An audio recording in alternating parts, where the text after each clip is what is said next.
Steve Newport's Alzheimer's disease has slowed considerably. Some of his symptoms even reversed, thanks to an unlikely treatment prescribed by his wife, Dr. Mary Newport, a physician who runs a neonatology ward at a Tampa, Florida hospital. She became determined to help her husband after he failed the so-called Alzheimer's clock test. He drew a few little circles and several numbers, just in a very random pattern. Didn't really look anything like a clock.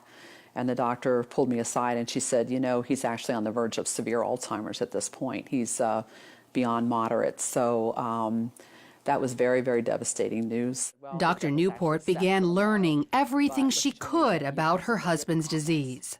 It appears to be a type of diabetes of the brain. And it's a process that starts happening at least 10 or 20 years before you start having symptoms. And it's very similar to type 1 or type 2 diabetes in that you develop a problem with insulin.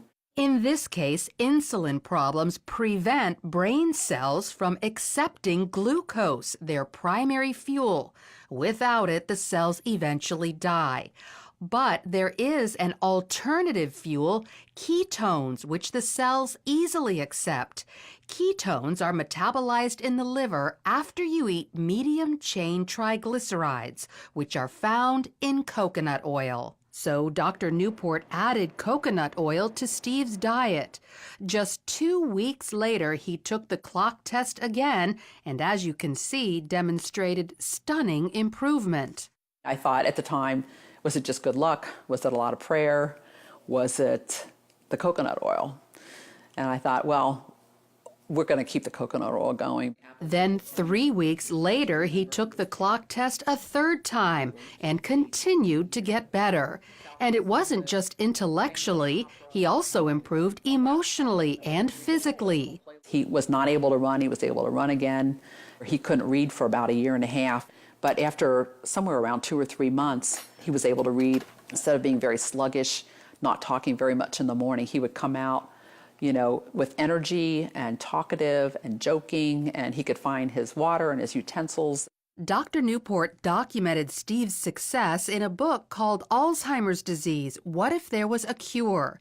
She received this stack of thank you letters from other people whose loved ones' Alzheimer's was helped after they followed Steve's diet.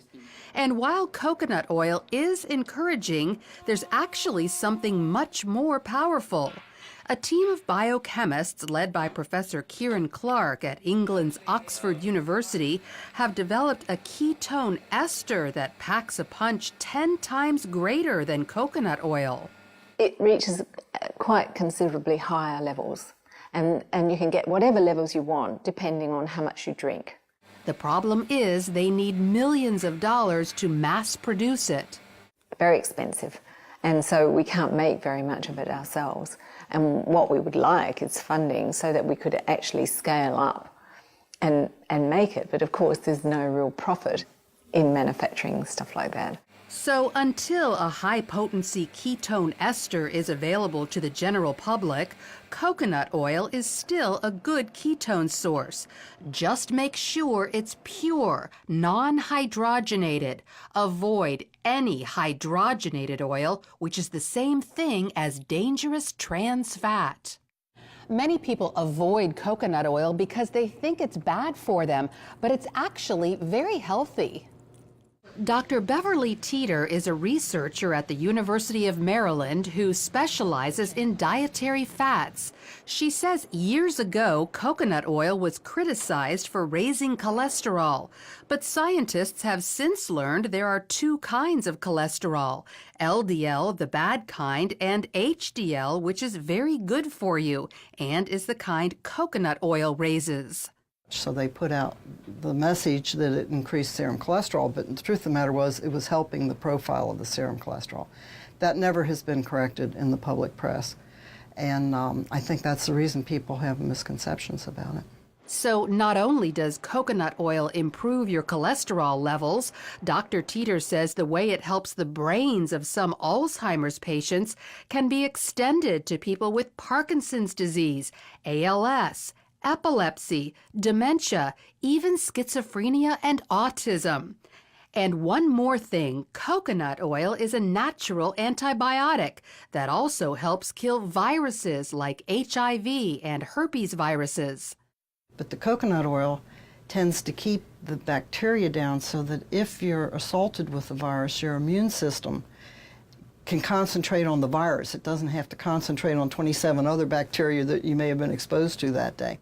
So consider coconut oil to improve your overall health and perhaps even go so far as to stave off life-threatening diseases. Oh, yeah, that's good. Lori Johnson, CBN We put it in News. food a lot, Yeah. too.